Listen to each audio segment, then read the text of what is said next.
Donc, merci à Jean-Marie de me donner l'opportunité de présenter notre technologie et les applications qui vont avec. Je n'irai pas dans l'électrochimie en détail, j'en serais pas d'ailleurs capable. Et si vous avez besoin d'explications, vous avez Jean-Marie qui pourrait y répondre de façon beaucoup plus efficace que moi.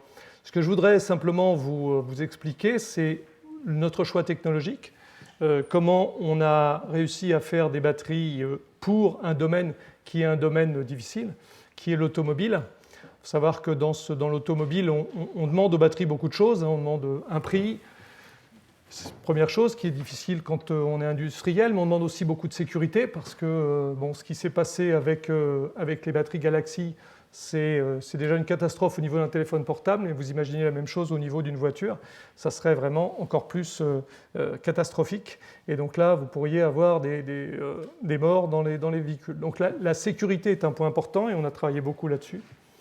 Ensuite, on va demander dans une voiture à avoir une capacité parce que c'est le nombre de kilomètres qu'on va pouvoir faire. Et on voit bien qu'aujourd'hui, c'est aussi une question importante. On essaie de doubler la capacité pour donner aux utilisateurs un nombre de kilomètres qui soit adéquat et pour lequel l'utilisateur est prêt à faire le pas vers le véhicule électrique. On va lui demander aussi de la puissance parce que c'est une question de sécurité. Il faut que la performance du véhicule soit la même. En dépassement, quand vous faites un appel de puissance, quel que soit l'état de charge de la batterie, vous devez avoir la même réponse, ce qui est facile avec un moteur thermique, ce qui est un petit peu plus difficile lorsque vous avez une batterie. Et puis on va lui demander aussi de faire un nombre de cycles important, un peu plus important que ce que vous allez faire avec votre téléphone, parce qu'on va lui demander quelques centaines de milliers de kilomètres, ça veut dire quelques milliers de cycles. Et puis au-delà de ça, on va lui demander aussi d'être indépendant de la température, c'est-à-dire qu'il fasse moins 20 dehors si vous êtes au Canada ou qu'il fasse plus 40 quand vous êtes à Singapour, le véhicule devra répondre dans les mêmes conditions. Donc on voit que pour la batterie, il y a là des difficultés importantes. C'est pour ça qu'une batterie de véhicule, c'est une batterie qui est un produit un peu plus sophistiqué qu'une batterie de téléphone qui va nécessiter une intégration d'un certain nombre de capteurs pour suivre son état de santé et puis d'électronique pour pouvoir la piloter au mieux dans sa durée de vie. Donc on va aller vers ces applications et je vais vous expliquer un petit peu ce qu'on a fait dans notre cas. En quelques mots, le groupe Bolloré, qui est un groupe entrepreneurial, puisque notre patron, c'est Vincent Bolloré, c'est la 6e génération, on a été créé en 1822 en Bretagne. Et on est présent dans beaucoup de pays avec 3 activités essentiellement. Grosse activité dans le transport et la logistique. Transport et logistique, c'est comment transporter n'importe quoi, en particulier une usine ou des produits miniers, d'un point à un autre et s'assurer de l'ensemble de ces opérations. On a en particulier une forte présence en Afrique et j'y reviendrai parce que ça nous a donné aussi l'occasion d'aller regarder d'un peu plus près les problèmes de production d'énergie et de nécessité d'investissement dans ces régions-là. Le deuxième pôle, c'est un pôle de communication avec Havas. Et le troisième pôle, qui est le pôle sur lequel je vais m'attarder, c'est donc le pôle de stockage d'énergie et des solutions. C'est un savoir-faire que l'on a depuis très longtemps dans le groupe, puisque le groupe, au départ, a fait des papiers fins, et ces papiers fins ont été utilisés dans les condensateurs. Et on a été le premier à faire le virage de l'utilisation des polymères dans les condensateurs pour servir de membrane dans les condensateurs. Et en particulier, on a développé donc des technologies de fabrication de films, des films fins, puisque c'est des films qui descendent jusqu'à 3 microns à base de polypropylène. Ces films sont métallisés et bobinés pour donner après des condensateurs. Et dans ce domaine, on était un leader mondial et on a eu donc un certain nombre de contacts importants avec des donneurs d'ordre comme l'EDF et avec des acteurs majeurs dans le domaine comme Schneider, comme ABB. Et c'est ce qui a donné lieu à un programme de recherche portant sur les batteries et les supercondensateurs qui a démarré dans les années 92-95 avec donc EDF et le CEA. EDF étant l'acteur qui avait choisi la technologie au niveau de l'électrochimie. Et puis nous, on était là pour, à l'époque, faire des films. Et le CEA travaillait sur les matériaux. Donc ce projet a démarré il y a un peu plus de 20 ans avec deux axes majeurs. L'objectif d'EDF à l'époque, c'était déjà un peu les véhicules électriques, parce qu'on avait quelques véhicules électriques qui fonctionnaient avec des batteries nickel-cadmium, et c'était aussi l'intégration des batteries dans la domotique. Donc il y avait un intérêt à développer des stockeurs d'énergie qui étaient plus performants que ce qui existait aussi. Et puis les supercapacités, c'est un autre stockeur d'énergie qui est un petit peu différent d'une batterie. C'est un stockeur d'énergie qui stocke moins d'énergie, mais qui est capable de délivrer beaucoup plus de puissance avec un nombre de cycles qui est important. C'est à base, la technologie qu'on a développée est une technologie à base de carbone-carbone. Et donc, ces projets ont démarré il y a une vingtaine d'années, s'appuyant sur donc, un choix de technologie une technologie qui avait été développée d'ailleurs en France tout au début, qui avait été développée par Elf. Elf l'avait vendue à Hydro-Québec, qui est l'EDF du Québec. Hydro-Québec avait monté un projet avec 3M. 3M, tout le monde le connaît pour un certain nombre de ses produits grand public, dont le Post-it ou d'autres domaines. Mais c'est un fabricant de films qui fait des films techniques dans tous les métiers, avec une très grande technicité. Et donc, ils avaient à l'époque développé la fabrication de la demi-pile qui consistait entre le film de cathode et le film d'électrolyte. Et ce projet, qui avait donc été porté par la France, avait été développé au Canada et avait été financé largement par le gouvernement américain, par les constructeurs automobiles américains et par l'ODOE, fin des années 90. Et donc nous avions retenu la même technologie avec quelques difficultés à mettre au point certaines technologies, recherches, parce qu'il y avait à l'époque beaucoup de brevets qui avaient été développés par notre concurrent qui s'appelait Avestor. Et dans l'histoire, en 2006, Avestor avait signé un très très gros contrat, donc avec des batteries de la même technologie que la nôtre, avec un très très gros contrat avec AT&T pour fabriquer des batteries dans le domaine des télécoms, pour le backup des sous-stations, et n'a jamais réussi à faire un produit qui commercialement a été viable. Donc a décidé de mettre la clé sous la porte parce qu'il perdait en gros 4 millions de dollars par mois. Donc ça, c'était fin 2006. Et en 2007, nous avons fait une proposition pour racheter cette activité. Et donc nous avons racheté l'activité d'Avestor avec les brevets et l'usine au Canada. Et à partir du savoir-faire d'Avestor, qui portait surtout sur la fabrication du lithium et sur le packaging, et à partir de notre savoir-faire dans la fabrication des films, eh bien, nous avons fait le produit qui aujourd'hui est utilisé dans les véhicules. Je vous raconte un petit peu l'histoire pour que vous puissiez avoir une idée un petit peu de ce que nous faisons et comment nous avons évolué dans le temps. Alors, maintenant, on va venir sur la technologie telle qu'on l'a arrêtée aujourd'hui. Donc, c'est une technologie qui est à base de films.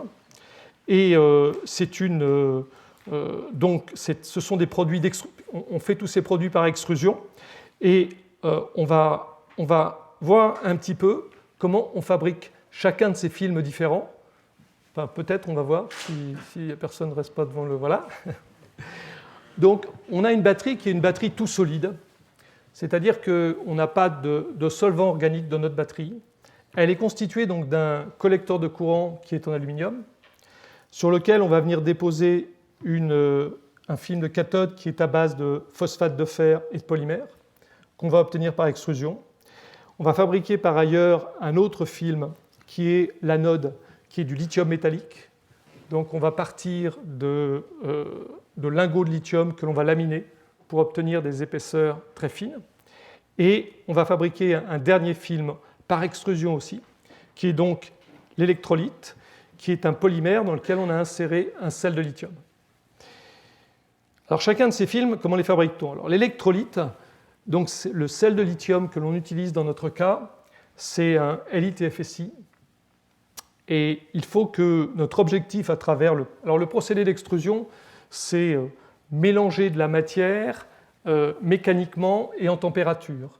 Et l'objectif, c'est d'obtenir un film le plus homogène possible et d'obtenir un réseau co-continu et très homogène pour la conductivité et la résistance mécanique. Donc ce film sert de séparateur, bien sûr, et de conduction pour les ions. Il faut qu'il ait une forte conductivité et bien sûr qu'il soit sans trou. Pour vous donner un ordre de grandeur des épaisseurs de ces films, on fait des films qui sont entre 10 et 20 microns, sachant qu'un cheveu, c'est à peu près 60 microns. Et donc on fait ces films en grande largeur, puisqu'on fait des éléments en grande largeur, et on fait ces films en continu. Le deuxième film que l'on fabrique par extrusion, donc c'est le même procédé, mais évidemment on n'utilise pas les mêmes matières, on utilise en matière active du LiFePe4, du phosphate de fer lithié, donc on a un conducteur électronique et on a un conducteur ionique. On essaie évidemment de mettre le taux de matière active le plus haut possible, ça veut dire qu'on mélange des taux qui sont très élevés, plus de entre 70 et 80% de matière active, donc le minimum de polymère, qui est le liant, pour obtenir une dispersion du matériau actif qui soit homogène, le plus haut niveau de charge. Bien sûr, on essaie d'éviter la porosité et l'état de surface homogène, qui va nous permettre de garantir une cyclabilité dans le temps. On fabrique ensuite l'électrode négative, qui est donc un film de lithium. Alors, le film de cathode, lui, fait entre 40 et 60 microns d'épaisseur. C'est en fait la capacité de la batterie. C'est pour ça qu'on a des variations d'épaisseur, parce que suivant les domaines dans lesquels on va produire nos batteries, on peut avoir des différences d'épaisseur pour soit privilégier la capacité, soit privilégier la puissance, soit privilégier le cyclage. L'électrode négative, c'est donc un film de lithium qui est obtenu par extrusion. Donc on reçoit des lingots de lithium qui sont obtenus à partir de carbonate de lithium ou de chlorure de lithium par électrolyse. Et on va extruder ces films à des épaisseurs qui sont de l'ordre de 30 à 50 microns. Donc là, c'est aussi un procédé qui est extrêmement compliqué parce que le lithium, c'est un matériau qui colle à tout métal. Et donc, pour l'extruder, il faut avoir des procédés très spécifiques. On va chercher à avoir une épaisseur qui a un profil qui est évidemment optimum et une homogénéité et un état de surface. Donc, pour chacun de ces films, que l'on fait en gros entre 10 microns et 60 microns, l'état de surface est fondamental et la variation d'épaisseur sur l'ensemble du film est aussi un critère très important. Donc on doit être avec des profils d'épaisseur qui sont inférieurs à 5% sur toute la largeur du film. Que fait-on après? On fait une cellule élémentaire, c'est-à-dire que, en fait, dans notre procédé d'extrusion, on va déposer la cathode sur le collecteur. Donc on va déposer de chaque côté de la cathode, du collecteur un film de cathode, et sur chaque phase de cathode, on va ensuite déposer un film d'électrolyte. Donc on va faire ce qu'on appelle un pentacouche, qui est un film collecteur cathode électrolyte de chaque côté. Et puis on va donc l'empiler avec un film de lithium pour nous donner une batterie élémentaire. Et on va donc empiler un nombre de batteries élémentaires suffisant pour nous donner la capacité souhaitée. Ces films, ces éléments aujourd'hui qu'on fait, pour vous donner un ordre de grandeur des dimensions, font 600 mm de long, 150 mm de large. Et donc ce ne sont pas des petits éléments, c'est des éléments à peu près grands comme ça. Et donc l'élément complet, lui, fait 1 cm d'épaisseur. Donc c'est une cellule élémentaire. Et cette cellule élémentaire, on va la connecter en série dans un module. On va connecter 20 de ces cellules élémentaires dans un module. Chaque cellule est suivie en tension, en température. Et on a une carte électronique avec, devant le module que vous pouvez voir ici, qui nous permet de transmettre un certain nombre d'informations vers une électronique un peu plus sophistiquée au niveau du pack. Donc dans un pack, on va connecter 6 modules en série. Donc dans une de nos batteries de voiture, j'ai pris un exemple de la voiture. Dans la voiture, on a 120 éléments en série. Donc on est aux alentours de 410 volts en tension. Et une batterie de ce type-là fait à peu près aujourd'hui 36 kWh. Le pack étant complet, quand on parle il faut savoir que dans un pack de voitures de ce type-là, l'électrochimie représente à peu près 50% du poids. On a un emballage qui est forcément un emballage qui a une résistance mécanique. On a une connectique qui est aussi qui pèse relativement lourd, puisque on est à haute tension et des forts courants, puisqu'on doit pouvoir passer de l'ordre de 200 ampères pour avoir suffisamment de puissance au niveau de la batterie. Et puis on a une partie électronique, alors la partie qu'on voit devant ici, qui est la partie qu'on appelle Battery Management System, en bon français, donc qui est un microcontrôleur qui permet de suivre la vie de la batterie et transmettre des informations vers le monde extérieur à travers un bus CAN. Donc on transmet l'état de charge de la batterie, on transmet l'état de santé de la batterie, etc. Et on transmet aussi bien sûr des alarmes sur des éléments s'il y a certaines alarmes qui apparaissent sur ces éléments. C'est très important d'avoir le suivi de cet état de santé pour que la batterie puisse durer dans le temps. Et on a un contrôle au niveau de chaque cellule, ce qui fait qu'on peut aussi limiter les appels de puissance sur un certain nombre de cellules. Donc, quelles sont les performances aujourd'hui de ce pack? Alors, quand je parle d'un pack, c'est vraiment quelque chose qui est plug and play. Vous pouvez le mettre dans une voiture, vous n'avez rien besoin d'autre. Alors, au niveau d'un pack complet, on est de l'ordre de 120 Wh par kilo aujourd'hui. Et dans on va dire dans les 18 mois à venir, on devrait pouvoir atteindre assez facilement 150 Wh par kilo. C'est faire la chasse à certains kilos superflus, par exemple, au niveau des emballages ou certaines épaisseurs de film. La durée de vie, c'est aujourd'hui plusieurs milliers de cycles à des profondeurs de décharge qui sont importantes. Dans le cadre d'Autolib, où on a aujourd'hui 4000 voitures, dont certaines tournent depuis plus de 5 ans, on n'a pas changé une seule batterie. On est en train de changer aujourd'hui les voitures, parce que les voitures ont plus souffert que les batteries. Donc on récupère aujourd'hui les batteries et les chaînes de traction de ces véhicules-là pour les mettre dans des véhicules neufs. Donc aujourd'hui, on n'a pas du tout de visibilité, on va dire, sur la mort de ces batteries dans des applications de type Autolib. Alors une application de type Autolib, c'est une application avec des décharges qui ne sont pas forcément des décharges profondes, puisque nos clients on reviendra dessus, font plutôt 10 km, et puis après, on recharge le véhicule. Mais c'est quand même assez intéressant. D'autre part, on n'a pas de perte de capacité sur ces batteries, puisqu'on a testé les batteries qui sont revenues de ces 5 ans d'exploitation et elles ont toujours 100% de leur capacité initiale. Et le fait d'être tout solide donne d'excellents résultats en matière de sécurité. Et là, on a malheureusement un champ d'expérimentation qui est Paris. Aujourd'hui, on nous a brûlé 80 voitures, que ce soit le 1er janvier, que ce soit manifestation, que ce soit les Aulnay-sous-Bois, etc. Et donc, dans ces 80 véhicules qui ont brûlé, on n'a aucune batterie qui a brûlé. C'est-à-dire que le véhicule brûle, parce que c'est assez facile de mettre le feu à une voiture aujourd'hui. Vous avez qu'à en discuter avec les pompiers, vous verrez.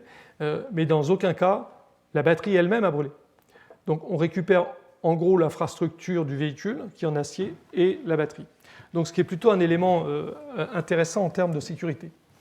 Alors ce n'est pas pour ça qu'on apprécie qu'on nous fasse brûler nos voitures, mais voilà, c'est malheureusement ce qui peut arriver en France.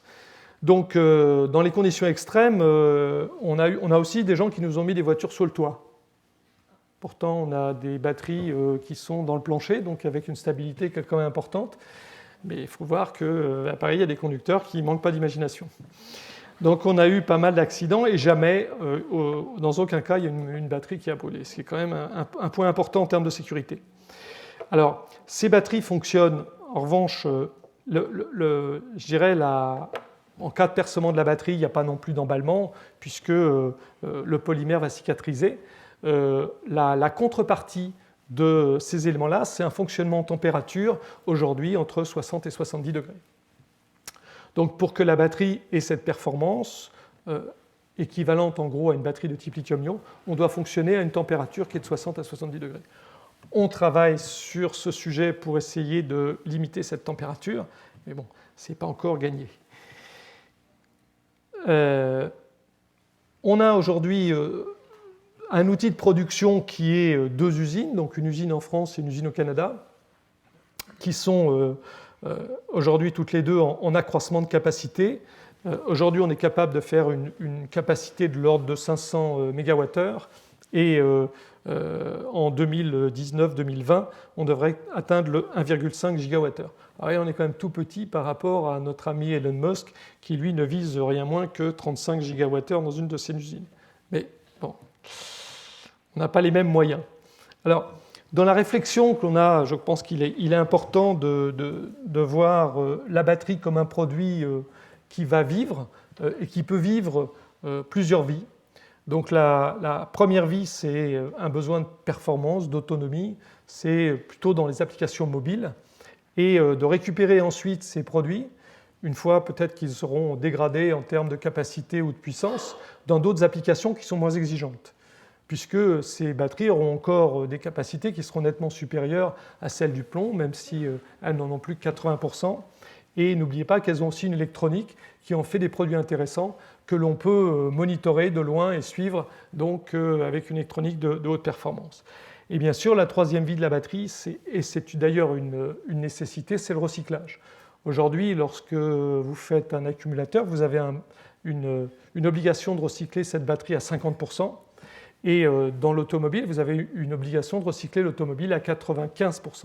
Donc il est certain qu'on va monter aujourd'hui le taux de recyclage des batteries dans l'automobile. Et puis de toute façon, il est important d'être capable de récupérer un certain nombre des matériaux qui sont des matériaux clés, comme le lithium que l'on utilise dans ces batteries. Les applications maintenant, après vous avoir un peu parlé des technologies, je voudrais alors bien sûr, bon, les moteurs importants de ces applications, c'est les problèmes de pollution. Hein. Aujourd'hui, on est à plus de 400 ppm par an de taux de CO2 dans l'atmosphère. Et donc, il y a de nombreuses villes qui ont des problèmes de transport. Là, c'est une photo de Pékin. Pékin, c'est vraiment l'ultime, mais même à Paris, on voit qu'on a la circulation alternée et on voit qu'on a de plus en plus un problème donc, derrière des développements de transport qui seront propres. Le deuxième sujet, c'est que ces problèmes seront liés aussi à l'accroissement des villes. On va avoir de plus en plus de villes qui vont dépasser les 10 millions d'habitants.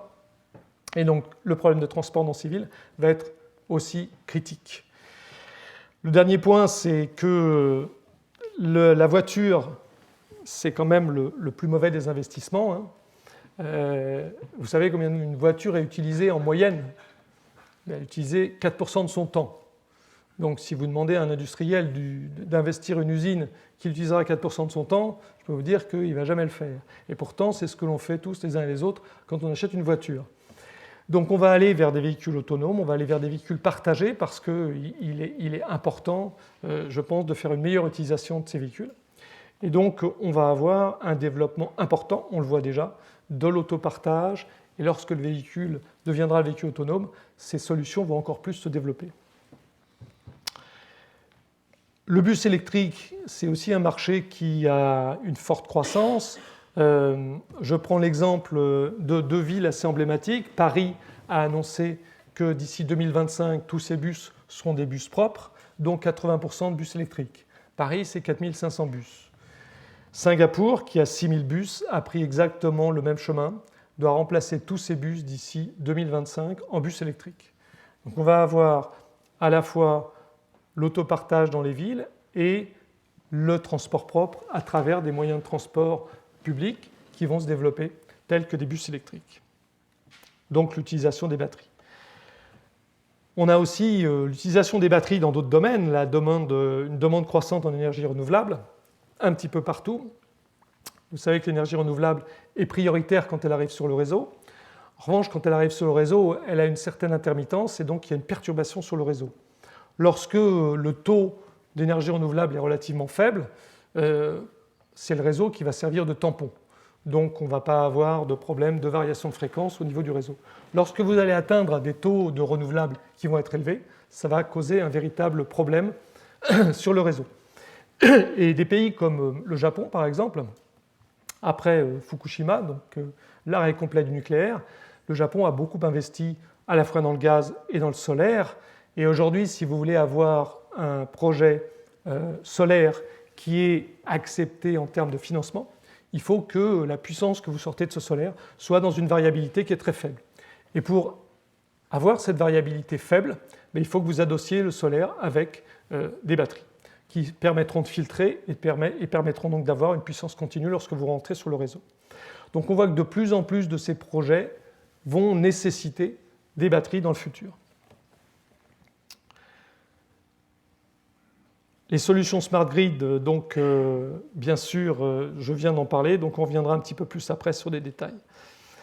Donc c'est un potentiel de croissance fort dans ces différents métiers pour nous. Alors comment se positionne-t-on? Alors dans la mobilité, l'histoire, c'est que on avait travaillé, donc, dans les années 2000, on a été voir tous les constructeurs automobiles ou presque, et il n'y avait pas beaucoup qui étaient intéressés par le véhicule électrique. Ils nous a donné la batterie, et puis on reviendra dans 2-3 ans, on verra, on la testera, si elle est complètement sûre, si elle a de bonnes performances, si elle ne coûte pas cher, peut-être qu'on fera une voiture électrique. Donc, n'ayant pas trouvé un partenaire pour développer un véhicule électrique, eh bien, on a décidé de le développer nous-mêmes, et on a fait notre première Blue Car. L'objectif étant de faire un concept plus qu'une voiture. Et en 2007, on a fait une joint venture avec Pininfarina. L'objectif était à l'époque de faire une voiture de style Tesla, mais en plus petit, pour l'Europe, avec Pininfarina. Et puis, en travaillant sur ce projet, en 2010, on a répondu à l'appel d'offres de la ville de Paris. La ville de Paris a eu l'idée de développer un projet identique au Vélib, mais avec des voitures. C'est pour ça que ça s'appelle Autolib. Et l'objectif, c'était donc d'avoir des véhicules électriques pour un projet d'autopartage. Alors, donc, véhicules électriques, et c'était une première à l'époque pour un service de mobilité en trace directe. La trace directe, ça veut dire que vous prenez votre véhicule à un point A et vous la rendez au point B. Aujourd'hui, lorsque vous louez une voiture chez Hertz ou chez Avis, vous la prenez au point A, vous la ramenez au point A. Donc là, l'idée, c'était donc de permettre à l'utilisateur de le laisser au point B, et ce véhicule étant repris au point B par un autre utilisateur. Et cela, c'était à base donc de stations, comme les stations que vous pouvez voir dans la rue, connectées au transport public, avec une solution dans sa globalité. Alors, si vous voulez, dans l'histoire, ce qui est intéressant, c'est qu'on a donc signé ce projet après mûre réflexion le 26 février 2011 au niveau du groupe, et on devait démarrer commercialement le 5 novembre 2011. Donc on avait moins d'1 an pour développer toute cette solution. Donc notre patron a décidé de prendre le projet en tant que chef de projet, et moi je me suis occupé de toute la partie technique. J'ai piloté l'ensemble de la partie technique de ce projet, avec toutes les technologies qui ont été développées en interne. Donc avec des technologies, à la fois, on avait la batterie, on avait la voiture, qui n'était pas encore homologuée à l'époque, et il fallait donc développer tout ce qui était infrastructure, donc infrastructure de charge, et aussi infrastructure de location et d'abonnement. Et comme on avait une délégation de service public, on devait être capable d'abonner n'importe quel client, même s'il n'avait pas de téléphone portable ou s'il n'avait pas Internet. C'est pour ça que vous avez des stations d'abonnement dans lesquelles vous rentrez. Et si vous avez uniquement votre permis de conduire et un carnet de chèques avec un RIB, vous pouvez avoir aussi une carte Autolib. Et si le lendemain de vos 18 ans, vous avez un permis de conduire, vous pouvez aussi prendre une carte et prendre une voiture. Donc ce service, c'est un service qui est ouvert à tous avec une simplicité d'usage. Ce qui est évident aujourd'hui, c'est que la plupart de nos utilisateurs utilisent leur téléphone portable pour réserver les voitures et pour les utiliser. Mais si vous voulez, dans le cadre du projet, le projet devait être ouvert à tous. Donc on a développé toute cette infrastructure et on a aussi développé tout ce qui était le cœur du système, c'est-à-dire l'informatique qui gère toutes les informations. Donc les informations venant du véhicule, bien sûr, mais les informations aussi venant de votre téléphone. Il y a un bouton dans la voiture, vous pouvez appeler, venant de n'importe quel... on a aussi des gens sur le terrain qui font partie du système, donc on a aussi des informations qui peuvent venir de ces gens. Et on gère tout cela à partir d'un centre d'appel qui est donc dans la région parisienne à Vaucresson. Alors, je vous ai présenté ici un exemple de station, mais je pense que ceux qui vivent à Paris voient des stations, puisque aujourd'hui on en a plus de 500 à Paris et on en a en tout 1100. Donc ça consiste en fait en une borne d'abonnement qui vous permet d'avoir votre carte, une borne de location qui vous permet d'avoir votre véhicule une fois que vous avez votre carte, et une borne de charge. Et lorsque vous prenez une voiture, vous déconnectez de la borne de charge. C'est à ce moment-là que commence votre location. Et lorsque vous vous reconnectez à la borne de charge, c'est à ce moment-là que cesse votre location et votre donc, facturation. Les clients sont facturés à la minute de temps utilisé et ça coûte 20 centimes d'euros par minute, ce qui n'est pas cher. Vous avez une application, vous êtes toujours connecté, c'est-à-dire que vous avez une application sur votre téléphone portable qui vous permet avec un clic de réserver la voiture qui est la plus proche et de réserver la place qui est la plus proche de l'endroit où vous allez, simplement en indiquant au système où vous voulez aller. Et pour ceux qui l'utilisent, moi je suis un client, je n'ai pas de voiture quand je suis à Paris, j'ai donc une utilisation d'Autolib intensive et c'est très très facile d'utilisation et c'est je trouve très convivial. Les seuls problèmes qu'aujourd'hui on peut avoir, on va dire, c'est à mon avis la propreté des véhicules, parce que malheureusement les gens ne sont pas forcément très... ils font pas forcément très attention au bien public, malheureusement, mais ça, on n'y peut pas grand-chose. Alors, pour vous donner un petit peu un ordre de grandeur des résultats, d'abord, ça a été pour nous un test en vraie grandeur de nos batteries, puisque les batteries sont prises les voitures sont prises par tout le monde qui peut circuler autant de kilomètres qu'il veut. On n'a jamais eu un retour d'un client sur le problème d'autonomie. Jamais un client n'a été en panne sur l'autonomie. Alors on a démarré donc en décembre 2011 avec 250 véhicules et aujourd'hui, un peu plus de 5 ans après, on a 4000 voitures, on a 1100 stations et 6500 points de charge qui couvrent Paris et la région parisienne, puisqu'on descend jusqu'à Limeil-Brévannes et on va à l'ouest jusqu'à Versailles. On a donc fait, depuis cette époque-là, plus de 19 millions de locations, ce qui représente plus de 190 millions de kilomètres, sans aucun incident lié aux batteries. Alors, on a eu quelques accidents, en revanche, comme je vous l'ai mentionné, mais aucun accident lié aux batteries. On a donc aujourd'hui, ça c'était en janvier, on a 130 000 abonnés à l'année, donc des gens qui ont un abonnement avec une carte à l'année, qui utilisent régulièrement le service. Et depuis le démarrage, on a eu plus de 300 000 clients différents, donc des gens qui ont testé le service, qui ont pris le véhicule électrique au moins une fois. C'est intéressant parce que ça au-delà du succès technologique de la batterie, au-delà du succès commercial, ce qui est important, c'est, je pense, le succès sociétal. C'est-à-dire qu'on a changé un peu l'esprit des gens vis-à-vis du véhicule et que partager un véhicule aujourd'hui peut faire partie des choses qui viennent à l'esprit assez facilement parce qu'on a développé ce genre de service. Et le fait que 300 000 personnes aient testé un véhicule électrique permet aussi je pense, de réduire l'appréhension qu'ont pu avoir ou qu'ont encore les gens par rapport au véhicule électrique, sur les problèmes d'autonomie, sur les problèmes de recharge, etc. Et voir, quand on conduit un véhicule électrique, tous ses intérêts et tout le plaisir qu'on peut en avoir. D'autre part, toute l'infrastructure que l'on a mise en place est ouverte à des véhicules tiers. Et donc, on a eu BMW qui, pendant 3 ans, a fait de la publicité pour l'i3 en écrivant en bas l'i3 se recharge sur Autolib. Et lorsque vous achetiez une i3, vous aviez une carte de recharge sur nos stations qui était fournie par IBM. Donc, ça permet aussi le développement d'une infrastructure et donc la pénétration du véhicule électrique dans les villes. Alors depuis ce succès parisien, on a déployé notre solution dans un certain nombre d'autres villes.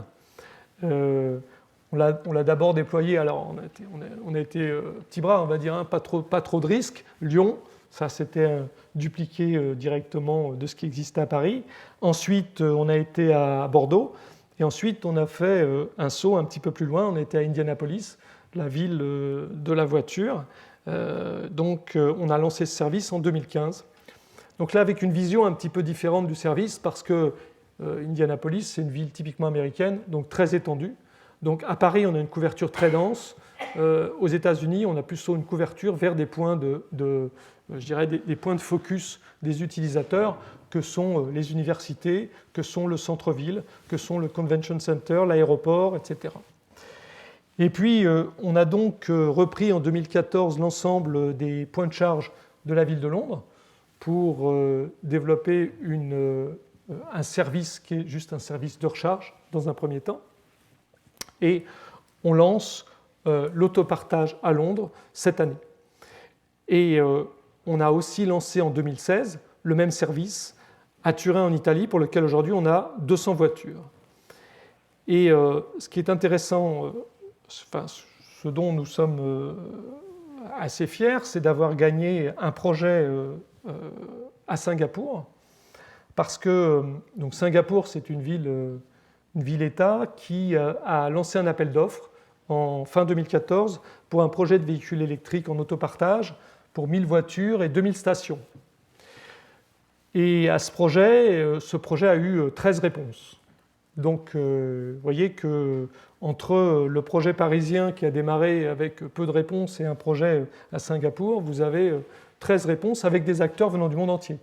Donc, vous avez des acteurs comme les Allemands Daimler avec Car2Go, BMW avec DriveNow, ce sont des constructeurs qui développent eux-mêmes leurs services d'autopartage.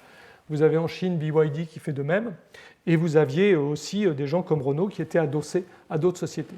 Donc tous ces gens ont répondu à ce projet à Singapour et nous avons donc gagné ce projet avec un démarrage cette année avec donc 50 stations et une centaine de véhicules électriques. Singapour, c'est intéressant parce que au-delà du service d'autopartage, c'est une ville qui essaie de regarder les problèmes dans la globalité au niveau de l'énergie. Ils ont du soleil, mais peu de surface, donc peu de surface pour avoir les panneaux solaires. Ils n'ont pas de ressources naturelles, ils n'ont pas d'éolien, il n'y a pas de vent. Donc chaque kilowattheure est regardé dans son utilisation de façon très, très, très importante. Et le nombre de véhicules, par exemple, à Singapour est limité à 10% de la population. En France, pour vous donner un ordre de grandeur, c'est 50% de la population. Donc on a un véhicule pour 2 en France. Et aux États-Unis, c'est un véhicule pour 1. Ouais. À Singapour, c'est un véhicule pour 10. Donc vous n'avez pas de problème de mobilité à Singapour, parce qu'il y a des transports en commun, parce que vous avez un nombre de véhicules limité. Mais aujourd'hui, le service d'autopartage qu'ils souhaitent, c'est de permettre aussi aux gens, de temps en temps, en complément des transports en commun, d'avoir la possibilité d'utiliser un véhicule. Donc c'est un projet assez emblématique parce qu'il est assez global. Et l'objectif de Singapour, ce n'est pas de faire un duplicata de ce qui existe à Paris, c'est d'avoir une plateforme de développement et c'est d'aller vers le véhicule connecté. C'est d'aller vers la possibilité, par exemple, de stationner son véhicule de façon automatique sur des chargeurs par induction, par exemple. Aujourd'hui, en effet, pour nos utilisateurs, il faut sortir de la voiture, il faut connecter, etc., déconnecter. Donc si on avait un système automatique pour se positionner sur les chargeurs à induction, on éviterait ce genre d'ennui à nos utilisateurs. Enfin, ce n'est pas un gros ennui, mais enfin bon, on va leur simplifier la vie de plus en plus. Et donc aller vers ces différentes fonctions intégrées à ce type de service est quelque chose qui est fondamental pour ce projet-là. Voilà pour ce qui est de l'automobile et de l'autopartage. Donc je vais dire quelques mots sur les bus. On a développé donc un premier bus électrique, un premier bus électrique avec la société Gruo, qui était un bus de 6 mètres. C'est un bus plutôt de centre-ville et on l'a développé avec pas mal de résultats en termes commerciaux. Et je vous en donne ici quelques exemples. Le premier que vous voyez à votre gauche, c'est la Fondation Louis Vuitton. Je vous recommande d'aller à la Fondation Louis Vuitton, c'est un endroit magnifique. Et en ce moment, l'exposition de Choukin est superbe, mais elle finit bientôt. Et donc, on opère le service de bus électrique qui va de l'étoile jusqu'à la fondation. Donc, on opère 100% de ce service de bus avec des petits bus électriques en continu. Vous le voyez à côté à Rome, et puis vous le voyez tout en bas à droite à Angkor, au Cambodge, sur le site des temples d'Angkor. Vous avez un problème de pollution sur les sites des temples d'Angkor, et parce qu'il y a énormément de touristes qui aujourd'hui y vont. Avec l'avènement des touristes chinois, ils ont multiplié par 2 le nombre de visiteurs. Donc ils sont passés de 3 millions à 6 millions, donc avec tous les problèmes inhérents au transport. Donc ils souhaitent mettre en place des navettes de type électrique pour limiter la pollution sur les sites. Et vous voyez les bus que l'on a développés là-bas. Celui qui est au milieu, en bas, c'est un bus qui fonctionne en Afrique, à Abidjan.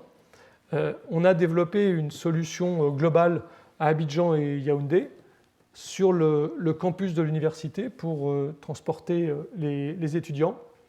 Donc ce bus est rechargé la nuit par une station qui a elle-même des batteries et des panneaux solaires qui se chargent donc de jour, et la nuit, nous rechargeons les bus. Donc on est complètement autonome, on va vraiment du soleil au bus, ou du soleil à la voiture, comme vous voulez. Donc c'est complètement propre. Et puis après, c'est d'autres applications pour d'autres clients. Fort de ce succès, on a développé un bus de 12 mètres.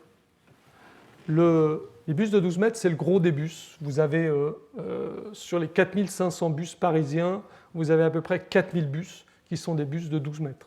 Les autres, les plus grands, c'est des bus de 18 mètres, et vous avez quelques petits bus pour le grand centre-ville. Donc l'objectif de Paris, c'est de remplacer ces 4000 bus aujourd'hui diesel par des bus électriques. Donc la première ligne 100% électrique fonctionne aujourd'hui. C'est la ligne 341 qui va de la porte de Clignancourt jusqu'à Étoile. Donc si vous voulez tester notre bus électrique, vous pouvez prendre cette ligne. Et donc nous avons livré 23 bus électriques.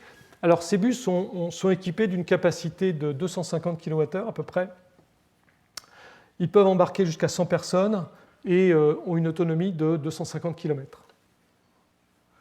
Pour vous donner un ordre de grandeur. Et nous répondons à d'autres appels d'offres, parce qu'il y a de nombreux appels d'offres en Europe pour le bus électrique. Alors, on a développé aussi un autre procédé, je vais vous le montrer ici, qui a été installé sur les Champs-Élysées entre novembre 2015 et avril 2016. C'est un système qui était à base, cette fois-ci, non pas de batterie, mais de supercapacité. Alors, le concept est simple. Vous avez des supercapacités dans le tram et vous avez des supercapacités dans la station. Lorsque le tram arrive à la station, il se connecte avec le système que vous voyez sur l'image et vous rechargez les supercapacités en 20 secondes pendant que les gens montent et descendent. Donc la supercapacité, c'est un système, comme je vous l'ai dit, qui est un système carbone-carbone, donc qui est essentiellement électronique, qui se recharge beaucoup plus rapidement qu'une batterie et qui fait des millions de cycles. Donc vous rechargez. Alors en revanche, vous avez une énergie qui ne vous permet d'aller que jusqu'à la station suivante. En gros, vous avez une autonomie de 2 km pour un système de ce type-là. Donc on avait démontré ce système sur les Champs-Élysées avec 9 stations pour monter et descendre de la Concorde à l'Arc de Triomphe. Et il a tourné pendant 4 mois sans aucun incident. Vous avez donc des supercapacités dans la station. Vous pouvez recharger ces supercapacités sur une ligne normale. Et lorsque, sur une ligne, je veux dire, de puissance normale, parce que là, vous avez un certain temps pour les recharger, le passage entre deux trams. Et puis lorsque le tram arrive, vous connectez directement au tram et vous le rechargez en 20 secondes pendant que les gens montent et descendent. Et vous repartez. Donc vous avez le concept, c'est une ligne qui peut tourner 24 heures sur 24, en revanche, qui est une ligne dédiée, contrairement à un bus, qui a une installation très simple. Donc on va installer cette première ligne, la première du genre, on va l'installer, la tester à Singapour, là aussi, puisqu'ils ont choisi de faire un premier test avec cette ligne de ce type-là. On a utilisé aussi ce concept dans un bateau. Il y a une navette qui traverse la rade de l'Orient, et donc elle est sur supercapacité, donc elle a une autonomie suffisante pour faire l'aller-retour, et là elle se recharge cette fois-ci en plusieurs minutes, parce que là vous avez une ligne de puissance, à un des terminus. Donc c'est un système propre à base un petit peu différent. Vous savez aussi que les supercapacités sont utilisées dans des systèmes tels que les téléphériques pour faire de la récupération d'énergie lorsque le téléphérique redescend, et donc refournir cette énergie au téléphérique lorsqu'il remonte. Et lorsque on fait aussi cela sur des trams, la récupération d'énergie au freinage d'un tram pour soit augmenter le nombre de trams sur la ligne, soit avoir une puissance demandée sur la ligne qui est inférieure. Donc c'est des composants qui sont assez intéressants. Dans les applications stationnaires, on a développé toute une gamme de projets, dont certains dont je vous ai déjà parlé, ceux qui sont à droite, je vous en ai déjà parlé. Et puis on a développé aussi donc, des solutions pour des bâtiments autosuffisants hors réseau. Et je vous montrerai une application en Afrique avec un petit film. Et on a aussi donc développé des solutions pour de l'énergie renouvelable et pour optimiser à la fois le filtrage de l'énergie, donc pour avoir une meilleure qualité, et deuxièmement pour pouvoir en stocker une partie et la restituer lorsque vous aurez des pics de puissance. On a fait cela à travers trois types de solutions. Donc la solution de stockage packagé pour le particulier ou pour les entreprises. C'est une solution qui fait quelques kilowattheures. C'est l'augmentation de l'autoconsommation, c'est l'optimisation de la facture énergétique. Bon, c'est pas, je dirais qu'en France, on a des difficultés pour que financièrement, on puisse démontrer cette utilité-là, parce qu'on a un réseau qui est extrêmement performant et que le delta de prix entre le kilowattheure en heure creuse ou le kilowattheure en heure pleine est relativement faible. Mais vous avez des pays comme le Japon où vous avez des coupures qui sont importantes, des pays comme la Californie ou l'Afrique du Sud qui ont aussi des problèmes au niveau des réseaux avec des coupures importantes. Donc ce type de solution y est développé. Ensuite, on a donc développé une solution qui va de 180 kWh à 2 MWh, qui est lissage de l'intermittence des énergies renouvelables et la gestion intelligente de l'équilibre électrique, effacement et autoconsommation. On a installé ça dans un certain nombre de régions. Et puis le dernier point, je vous ai dit qu'on avait beaucoup d'activités en Afrique. On a développé en Afrique, vous savez qu'il y a en Afrique plus de 600 millions de personnes qui n'ont pas accès à l'électricité. Donc nous, on se plaint quand on n'a pas accès à l'électricité quelques minutes dans la journée, mais là-bas, il n'y a pas d'électricité de la journée. Donc on a développé des zones avec des panneaux solaires et des batteries pour permettre des activités, donc qui soient des activités économiques, des activités culturelles et sportives. Et donc j'ai un petit film sur le sujet à vous montrer qui dure 3-4 minutes et j'espère qu'il va pouvoir... La Blue Zone s'inscrit dans un projet ambitieux du groupe Bolloré qui consiste à réduire la fracture énergétique en installant plusieurs lieux de vie autonomes en énergie. C'est une solution totalement innovante développée par Blue Solutions. On peut désormais stocker l'énergie solaire obtenue par panneaux photovoltaïques et produire ainsi une électricité permanente, gratuite et écologique. Des containers remplis de batteries LMP, lithium métal polymère, allant de 180 kWh à 1 MWh, stockent l'énergie produite par le soleil et la restituent de jour comme de nuit. Dans des zones dépourvues de réseau électrique ou victimes de pannes récurrentes rendant difficile toute exploitation, cette solution prend sens. Au lieu d'utiliser des groupes électrogènes coûteux, bruyants, polluants, elle permet de produire une électricité écologique, gratuite, moderne et totalement autonome. L'installation de Blue Zone allant de 2 à 4 hectares permet de créer des espaces de vie où tout devient possible. L'éclairage, l'accès à l'eau potable, à Internet, la possibilité de se soigner, d'apprendre, de se divertir et de se développer économiquement. Des Blue Zones sont déjà présentes et opérationnelles en Guinée et à Kaloum depuis le 12 juin dernier et à Kakaveli au Togo depuis le 26 avril. D'autres zones bleues sont en cours de finalisation au Bénin et au Niger. Ces espaces seront reliés entre eux par une ligne de chemin de fer appelée Blue Line. Avec Blue Zone, Bolloré fait bien plus que stocker et distribuer l'énergie fournie par le soleil. Il la transforme en progrès et en développement. Blue Zone, une solution pour construire l'avenir. Voilà. Bon. Merci. Je vais m'arrêter là. Bon, vous avez des questions.